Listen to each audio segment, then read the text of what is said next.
আর শিলিগুড়ি পৌঁছানোর পরে এতগুলো লোকের মধ্যে কারো মোবাইলে যে সিগন্যাল ছিল না, এটা কিন্তু কেউ বিশ্বাস করবে না। মন, আমি কি সে কথা বলেছি একবারও?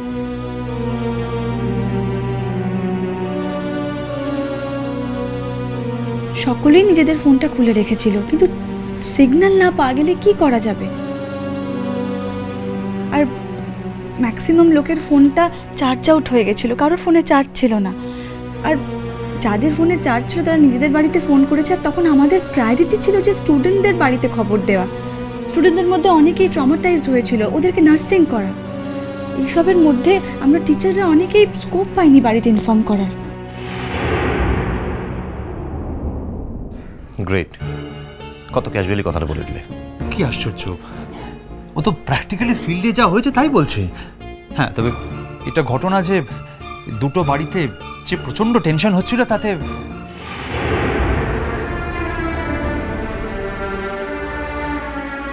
আমাদের সবার আয়ু 10 বছর কমে গেছে তোর জন্যে।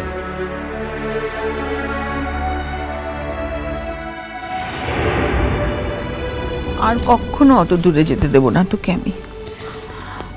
সরি জেঠিমণি, আর কখনো এরম হবে না। জানো কমলিকা, আমাদের তো যা হওয়ার হয়েছিল, তুমি ওই অর্চিকে দেখলে ভয় পেয়ে যেতে। মানে আমরা ওর মুখের দিকে তাকাতে পারছিলাম না।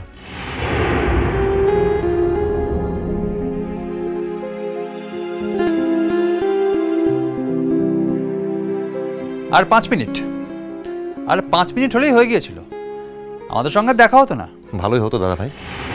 ও তো কোনো রকমভাবে ভূমিকম্পের হাত থেকে বেঁচে ফিরেছে, কিন্তু আমরা ফিরতে পারতাম না। আমরা তো জানি না যে ও লাচুঙে নেই, আমরা তো সেখানেই যেতাম। যে কোনোভাবে হোক আমরা যেতামই, কেউ না গেলে আমি তো যেতাম। আর সেখানে এখনো আফটার শক চলছে সাংঘাতিক লেভেলে। তখন আর আমাদের ফেরার কোনো চান্সই থাকতো না। অর্চি,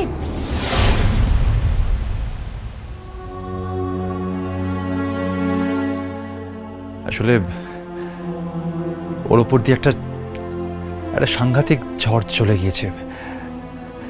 তুমি প্লিজ ওর কথা কিছু মনে করো না। তাহলে মা লক্ষ্মী, তুমি এখন রেস্ট নাও। অপলু, দীপবাবুকে ডাকো, বলো বাড়িতে ফোন করে খবরটা জানিয়ে দিতে, আর উনি যেন এবেলা আমাদের এখানে খেয়ে যান। উনি তো কিছুতেই রাজি হবেন না। নেহাত মানে বাহার ওই অবস্থা দেখে দাঁড়িয়ে গেলেন। কমলিকা, তুই যে আমাদের কতখানি, বিশেষ করে আমাদের অর্চি যে তোকে কতখানি ভালোবাসে, সেটা তো তুই দেখতে পেলি না। এইটা কিন্তু একটা আক্ষেপই রয়ে গেল। দেখতে পেলে তুই বুঝতে পারতিস। হ্যাঁ, পরের বাড়ি মেয়ে বই তো নয়। তোকে কদিন চিনি বল, এরই মধ্যে তোকে এতখানি কি করে ভালোবেসে ফেললাম বলতো? বিশ্বাস কর মা, কালকে আমাদের সবার একবারে মরে যেতে ইচ্ছে করছিল। আমি সবটা বুঝতে পেরেছি বাবা, কিন্তু আমি বলবো এটুকুরও দরকার ছিল। নাহলে আমি কি করে জানতাম বলো যে তোমরা সবাই আমাকে এত ভালোবাসো? এমনকি বাড়ির ওই বাহা মেয়েটা পর্যন্ত। আমি কিন্তু খুব লাকি জেঠুমনি।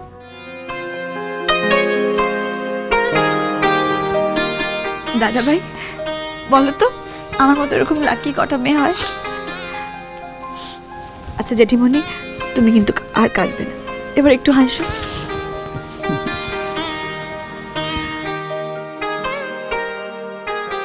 ওই গো, এসো, দীপবাবুর জন্য একটু খাওয়া দাওয়ার ব্যবস্থা করো। হ্যাঁ দাদা, চলো। যা।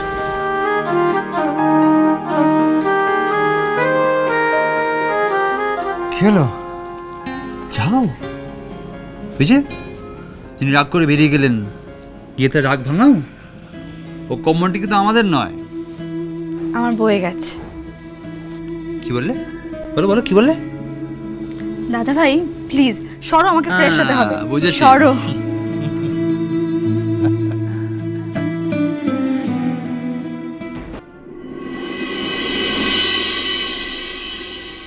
কি গো, কোথায় মন?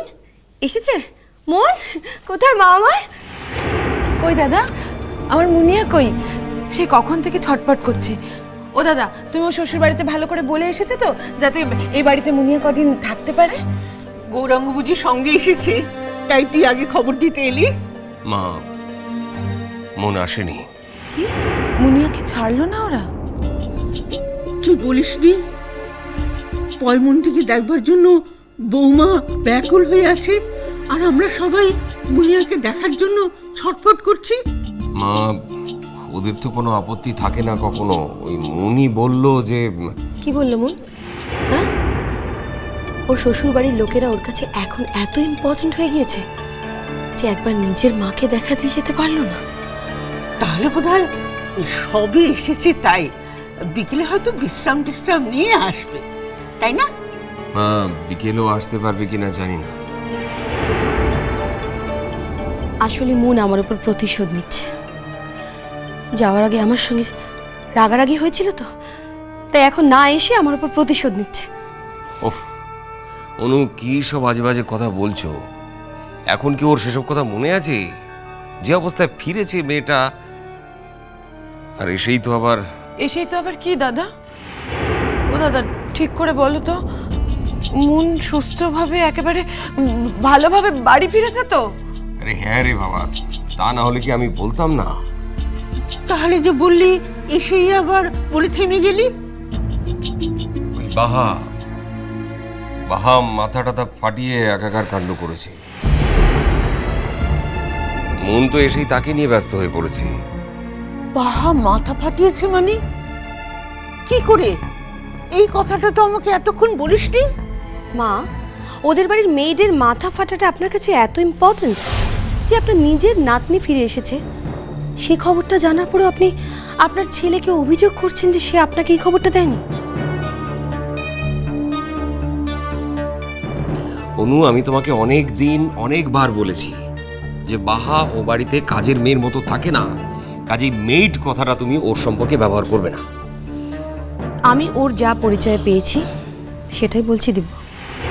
বৌমা, সে একটা বাচ্চা মেয়ে, তার মাথা ফেটে গেছে, সেই কথাটা জিজ্ঞাসা করেছি বলে অন্যায় করেছি?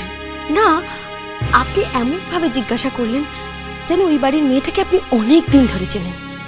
আচ্ছা, ওরা ওদের বাড়ির মেয়েটিকে নিয়ে বাড়াবাড়ি করে, সেটা কি আমাদেরও করতে হবে? এমন কোনো মানে আছে? কি বাড়াবাড়ি করেছি আমরা? অনু, কি করেছি আমরা? আমরা কি মেয়েটাকে বাড়িতে এনে তুলেছি নাকি? কি বাড়াবাড়ি করেছো তোমরা, সেটা যদি তোমরা এত তাড়াতাড়ি বুঝে যাও তাহলে তো। এই যে বাহার জন্মদিনের দিন তোমরা সকলে চলে গেলে, তুমি আবার কেকও কিনে নিয়ে গেলে, আর মা যে কাণ্ডটা করলেন সেটা তো বলারই কথা নয়। কোনো গিফট কিনে নিয়ে যাওয়া হয়নি বলে মা নিজের গলার হারটা মেয়েটাকে দিয়ে দিলেন। এরপরেও তোমরা বলবে যে এটা বাড়াবাড়ি নয়? বৌমা, আমি একজন বয়োজ্যেষ্ঠ মানুষ, তারপর কুটুম বাড়ির নিমন্ত্রণ, খালি হাতে কি করে যাব বলো তো? তাই বলে নিজের গলার হার? অনু, তোমার বোধহয় মেয়ের জন্য শোক এখন অনেকটা কমে এসছে, তাই না? তোমাদের ভুলগুলো চোখে আঙ্গুল দিয়ে দেখিয়ে দিই বলে তোমাদের খুব খারাপ লাগে, তাই না দিব্য? থাক না বৌদি, আমরা এখন মুনিয়ার কথা শুনি। ও দাদা, বলো না, মুনিয়া এমনি ভালোভাবে ফিরেছে তো? কোনো বিপদে পড়েনি? না, ওদের কারো কোনো ক্ষতি টতি হয়নি। আসলে ওরা আগের দিনই অন্য একটা জায়গায় শিফট করে গিয়েছিল। যাক বাবা, ঠাকুর রক্ষা করেছেন। তা তোমার মেয়ের আসার কখন সময় হবে? এটা ফোন করে জিজ্ঞেস করে নাও না। না থাক, ওর শ্বশুর বাড়ির মেয়েদের মাথা ফেটে গিয়েছে, এখন আগে তার দেখাশুনো করবে, তবে না মায়ের কথা ভাববে। অনু, তুমি যাকে বারবার মেইড বলছো তার মাথাটা কেন ফেটেছে জানো? মন ফিরছিল না বলে ও মারাঙ্গুরুর সামনে ইটের বেদিতে সমানে মাথা ঘুরেছে কাল থেকে। তারপরে নিজের হাত কেটে রক্ত দিয়ে পুজো দিয়েছে। কি কাণ্ড! হ্যাঁ, কাণ্ডই বটে, যত বস্তির সস্তা নাটক। তা কি করবে বলো? শহরের দামি ভরংটা ওদের কখনো জানা হয় না তো। দিব্য,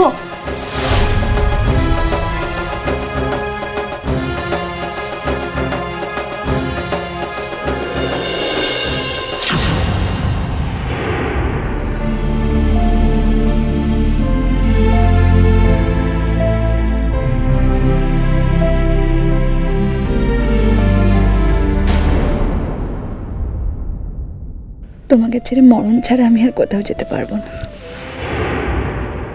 এই সময় দিদিমণিটার লিখে গরম দুধটা এনে ভুলটা করলাম বটে। আজ ওদিকের অন্য কোনো কথাটা তো মনে থাকবে ক্লাই। যাই কিনা, দুধটা নিয়ে ফিরে যাই কিনা।